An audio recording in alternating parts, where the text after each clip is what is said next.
সবাই, আমি জ্যান্ত রবীন্দ্রনাথের সাথে কথা বলছি। ভাবছো তো জ্যান্ত রবীন্দ্রনাথ ঠাকুর কোথা থেকে এলো? চলো দেখাচ্ছি। 8ই ডিসেম্বর আমি আর মা দুজনে মিলে ঠিক করলাম কলকাতা ইন্টারন্যাশনাল ফিল্ম ফেস্টিভ্যাল দেখতে যাব, যেটা নন্দন প্রাঙ্গণে উদযাপন করা হচ্ছে। আমার বাড়ি থেকে নন্দন যেতে 1 ঘন্টা 30 মিনিটের মতো সময় লাগে। ও বলে রাখি, কলকাতা ইন্টারন্যাশনাল ফিল্ম ফেস্টিভ্যাল যেটি নন্দনে হচ্ছে সেটি রবীন্দ্র সদন মেট্রো স্টেশনের ঠিক অপোজিটে।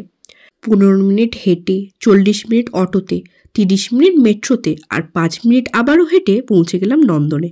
বেশ ভালোই সাজিয়েছে এবার 30তম কলকাতা ইন্টারন্যাশনাল ফিল্ম ফেস্টিভ্যাল। এই কলকাতা ইন্টারন্যাশনাল ফিল্ম ফেস্টিভ্যালের সম্পর্কে পুরো জানতে হলে এই যে ওপরে ভিডিওটা আছে দেখে নিও।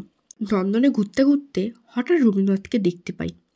সামনে গিয়ে জানতে পারি যে একজন গুণবান আর্টিস্ট রবীন্দ্রনাথের মতন সাজসজ্জা করে শো করছে। তো ভাবলাম ওনার সাথে গিয়ে একটু কথা বলি। আমি ভাবিইনি যে উনি আমার সাথে এত সুন্দরভাবে কথা বলবেন। দিনটা আমার বেশ ভালোই কাটলো। তোমাদেরও যেন ভালো দিন কাটে। হ্যাঁ, যাওয়ার আগে কিন্তু লাইকটা দিতে ভুলো না। টাটা।